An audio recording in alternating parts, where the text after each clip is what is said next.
Hello and welcome to Adapod, a podcast by the Australian Taxpayers Alliance. I'm Emilio Garcia.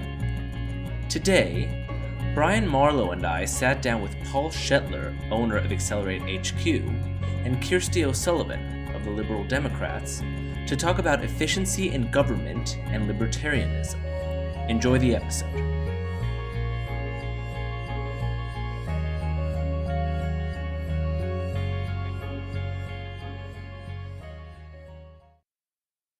So here we are back at the ATA offices, and I'm happy to start the conversation about something that I think every libertarian-minded person is concerned about, which is the efficiency of government insofar as government services come into play. So we have an expert on basically turning water into dry water, which is to make government services efficient. Paul, how are you? I'm good. How are you? I'm not too bad. Tell us about what you do to this behemoth of government to make it actually run appropriately. Okay, so give it a little bit of background. So I was brought into the Ministry of Justice. I'd never worked in government before, so my entire career in the private sector. And it was only a few years ago that I did for the very first time. And I was brought into the Ministry of Justice in the UK to become the Chief Digital Officer. Gotcha. They had an awful lot of digital programs going on. They were offering a lot of services out to the users. And they also got a 35% budget cut, which they had to figure out how are they going to actually continue to keep the courts operating, the prisons operating, the public guardian operating, criminal injuries compensation agency, and legal aid, as well as 35 other arm's length bodies. How do you do that when you've got like a massive budget cut? Well, you look at inefficiencies, you look at things that aren't working, you look at ways that you can save money, and you look at where your costs are coming from. And what we found in a lot of cases was that a lot of the costs were due to what's called failure demand. Failure demand is when people can't get something done through a cheap channel, so they go to a more expensive channel. So let's say you go to a government website. So let's say you're in Australia and you want to start up a business. Well, you figure, oh, well, I'll go on the web. There's lots of government websites, right? Lots of government websites because I got to do all these things to deal with government to do that. Well, there's 1,524 of them. So where do you go? Jesus. Where do you start, right? That's the first thing. It becomes very complicated. You quickly kind of give up. And the first couple ones you go to will give you some clue. Well, maybe get an ABN. Oh, great, I got to get an ABN. Oh, I got to get some tax number here. I might get this. But you're still not really actually able to open a cafe in Sydney, right? You still got to do all the other things. You're not really quite sure what to do about it. So ultimately, after you've probably gone to a number of different call centers, after you may have gone to some shop fronts, you probably say, well, this is kind of crazy. I'm just going to go to a lawyer, or I'm just going to go to an IFA, or I'm going to go to somebody to handle it for me. That's called failure demand. Gotcha. Right? The services failed the first time around, and you wound up going to a more expensive channels. In the case of government, you've got a whole bunch of those. Interesting. Right? And the reason why they tend to fail is real simple, is a government is very de-skilled. Like most large organizations, like banks, insurance companies, airlines, pretty much all industry before the internet, they still have the same old business models they had, but they don't have the modern skills. So if you look at like a modern company, look at Google or Facebook or an Apple or any company, Uber, whoever who's operating in a modern economy, they don't outsource their core business. No modern company does that. Government has become so de-skilled that they do. And when they do that, they typically go to very expensive companies, the SAPs, the IBMs, the Accentures, charge an awful lot of money. You see these programs, $400 million, $800 million, $1.2 billion. And, government basically isn't really involved in the delivery of them. They've outsourced it to a lot of private sector companies. These private sector companies also don't have much better skills than government do either. So you wind up getting very poor results. So what we realized was the best way to cut costs and to reduce failure demand was to operate like a modern company. And that meant to actually do the opposite of management dogma and insource. Take actual responsibility for what we did. 100%. Stop trying to blame it on other people when things go wrong. Own it and do it. Did you outsource any part of it? Did you outsource the creation of the systems that made the government, the sector that you were in, more efficient? Did you outsource anything at all, or did you really do it all in-house? Well, so we would, depending on how you view cloud technology, you could say we outsource quite a bit because we typically tended to use cloud. We typically would deploy on things like Amazon Web Services. It's a lot cheaper than building a data center, after all. And that can be considered an outsourced data service, outsourced data center. We used an awful lot of open source software, right? We signed an agreement with the British government where we could reuse their code and they could reuse ours, because there's no point in building it and paying for it if it's available from somebody else. And government's business is government's business. It's not that different. Right. One Anglo country versus another one, particularly the UK and Australia. Right. There's an awful lot of similarities in terms of what they do. So it required small changes to the code, not big changes. Easy. So when you're talking about this incredible expenditure in just things that were basically running inefficiently, what I was seeing as I saw the distribution of spending in Australia is I saw a lot of money going into welfare, a lot less money going into education, and this big thing that said other. Is that the spending that you're getting rid of? Is it the other? I mean, there's a lot of bloat in like public sector services.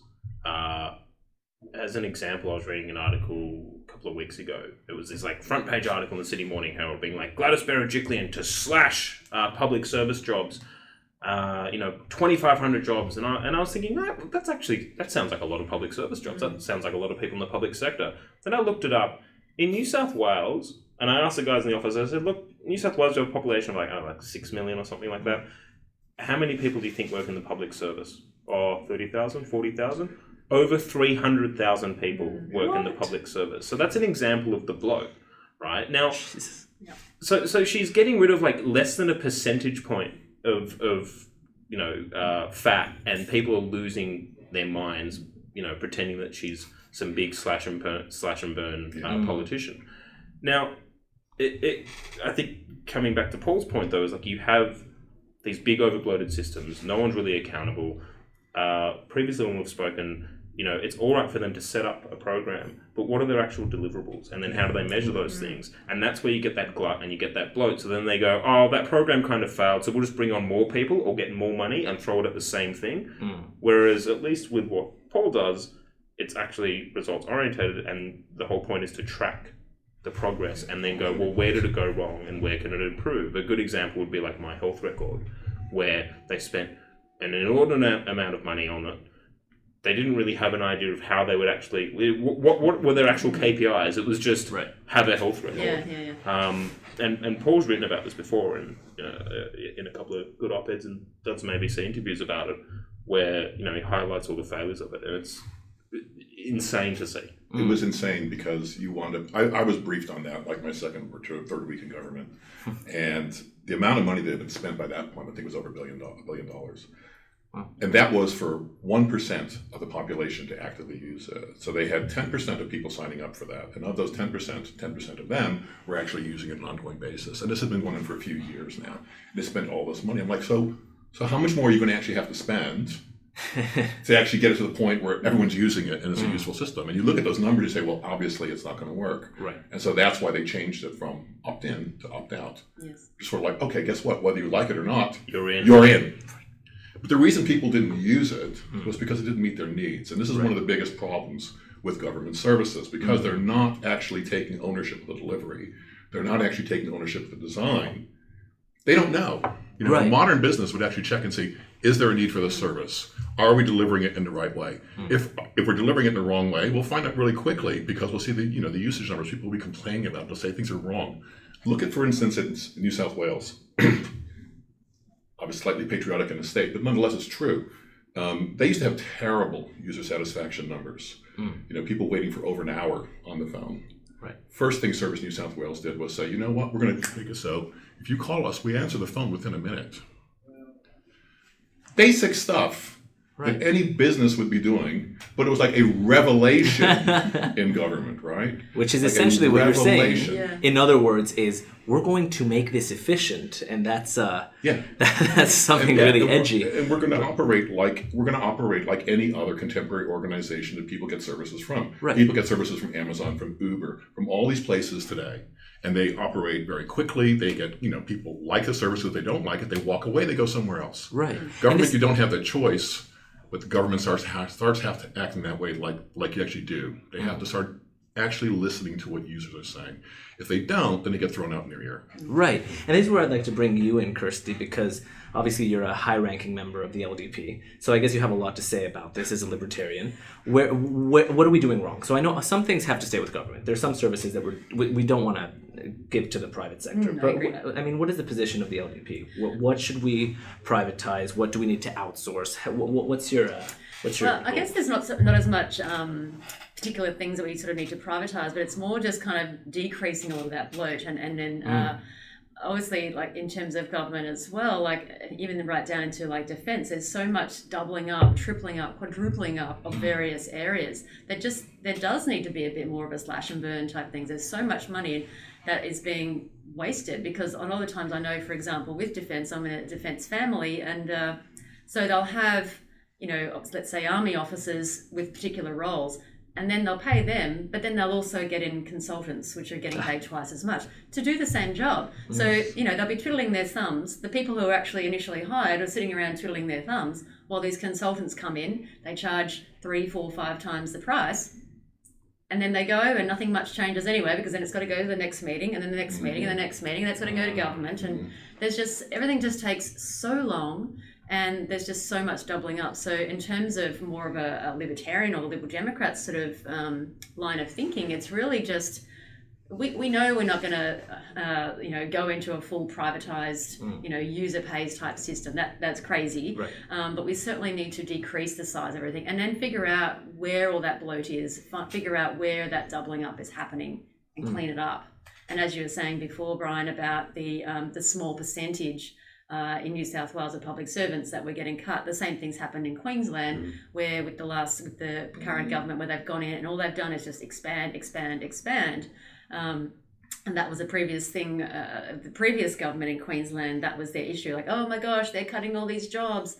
And same thing, it was like less than 1% of the public service were getting their jobs cut, and some of them are sitting around twiddling their thumbs. Yeah, it's like, so, you know, the secretariat for the Department of like Upper West Farmers Oyster Appreciators. Like, just some mean group that shouldn't exist. Yes, like, exactly. And you get duplication. So you have state education departments, and they actually do run schools and pay for the relevant public schools. You have a federal education department, doesn't run a school.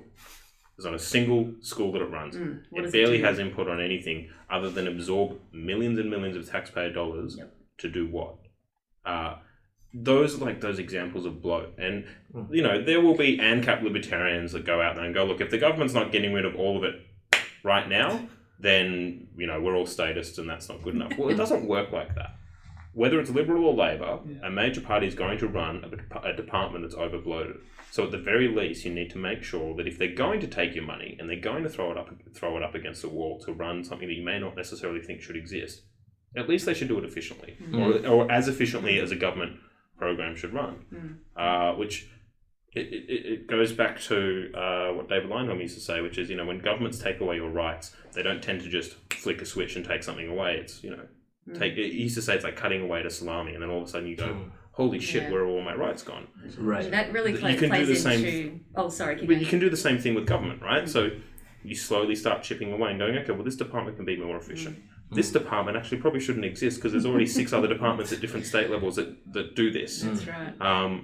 And then, in 20 years' time, maybe you go, we don't have so much glutton and bloating. So get rid of dinos, which is like department in name only or something. So like in the UK, so Boris Johnson, not that I'm a big Boris Johnson fan, but nonetheless, Boris Johnson has said basically, you know, he's came out with a list of departments he wants to eliminate and merge. And basically it's 50% of the government departments wants to merge them. Okay. Eliminate, because actually they're duplicating. You've got 4 different departments that deal with foreign policy. Why? Right. You know, things like this. You know. So the name of the game, just to be clear, is making government more efficient, not privatizing different parts of the government. Is that more or less what you're saying? Streamlining. And then we have, like, on the cab ride here, the cab driver was telling me, we're talking about the homeless people in Sydney, and you know, and he was sort of talking about, you know, we're spending all this money doing this and that, and why there shouldn't even be homeless people. And it's like, and he said, you know, the government needs to do something about this. We need more money. I'm like, well, there's enough money. Yeah. We're already paying enough taxes. We're paying more than enough taxes. It's just that it's being wasted in the wrong areas. You know, not only the doubling up and quadrupling up or whatever, but, you know, when you look at government grants for stupid things as well. Like, for example, scam. Yeah, exactly. Whether it be weird art grants, but we've got a thing happening in Victoria at the moment with like the e-waste, getting rid of the e-waste and recycling a lot of the e-waste, which is a big issue down there. They're giving these $100,000 government grants to people, and all they're doing is building a shed and putting the batteries, etc., in the shed. So you can put up a shed for 10 grand and you've just made yourself 90 grand out of the government. And this is happening. Yeah, exactly. Yeah. And this is happening all around Melbourne. Right. Well, this is what you were referring to, Paul, which is basically government seems to be measuring their success in how much money they spend. Yeah, so government typically will very frequently talk about inputs. And I've noticed this is much more true in Australia than other places, by the way. It's nowhere near as true in the UK. So it's much more of an Australian disease. But you will hear politicians and they'll say, we have tripled spending on education. We have quadrupled spending on domestic violence and this and that and everything else, right? Yeah, but what's actually happened? Have you got better results? Because they can't actually measure the outcomes. And this gets back to what Brian was saying, but also to the point that we're making by others in the room at the same time, which is you've got an awful lot of government splits. You've got a policy and delivery split in government. For instance, the federal government, you've got Department for Social Services, and you've got Department for Human Services. Department for Social Services does the policy around social services, and then they say, okay, Human Services, you deliver it. Yeah. Human Services will then do something like robo-debt, which is a disaster, and they'll say, well, it wasn't our fault. Our implementation was brilliant, but the policy was crap. The policy people will say, well, no, our policy was brilliant, but your implementation was crap, right? So there's this built-in tendency to shift blame. Yeah, no accountability. None, right? And then you've got the split between federal and state. So the Department of Education, like you're talking about, Brian, right? You got federal, state. Education is delivered at the state level. Policy's largely done at the federal level, right? Again, there's no way of actually tracking outcomes from this policy up there to what's delivered in the state. Then states will often say, well, you know what? We don't actually have the resources to do this. We're going to actually outsource this work to NGOs.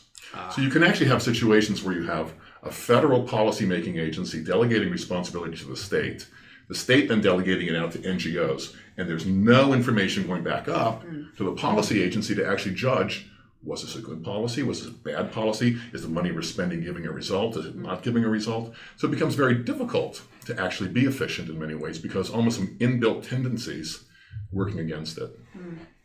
Yeah, and look, I think just to wrap up, what you also get was when you get these splits between different government agencies, you also get, like you highlighted, sort of a split of responsibility. So an example would be I have written to local councils on certain policies related to some of the stuff we do with the ATA, and then they go, this is actually a health department issue, so you need to write to the health department. Okay, I write to the health department. Health department comes back to me 2 months later and goes, this relates to local government, you need to write to local government.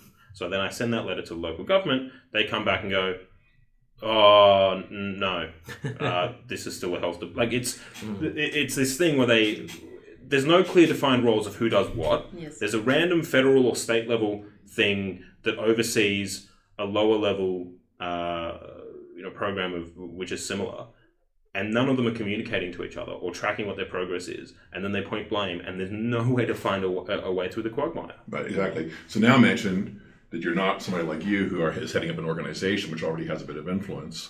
But imagine you're just the average person. So getting back to the initial example I gave, you want to start a business. To do that in Australia, you've got to do an awful lot of different things. You've got to deal with federal agencies, you've got to deal with state agencies, you've got to deal with local licensing authorities. And although you've got 1,524 different federal websites and God knows how many thousand state websites and local websites, there's no single place that you can go that will tell you what you need to do what you need to do. Which is kind of crazy, right? You just want to start a business. You don't want an ABN. No one wants an ABN. No one wants a tax file number. People want to start a business. They don't want a license either. They actually want a business started. How do they get to that outcome? But government doesn't represent itself that way in Australia to the users. But imagine any other large organization that did that. They'd have real problems. Yeah, it's called bankruptcy.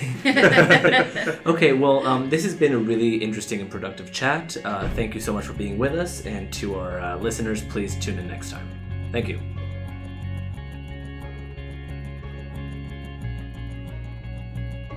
Thanks for listening to Attapod, a podcast by the Australian Taxpayers Alliance. If you care to know more about the ATA, visit their website, www.taxpayers.org, where you'll be able to see their mission statement, their projects, campaigns, objectives, and so much more. Remember, listening to the podcast is free, but creating it isn't. If you'd like to continue to see the Australian Taxpayers Alliance advocacy, please consider becoming a member or donating. you can do this on their website as well. This has been Adipod. We'll see you next time.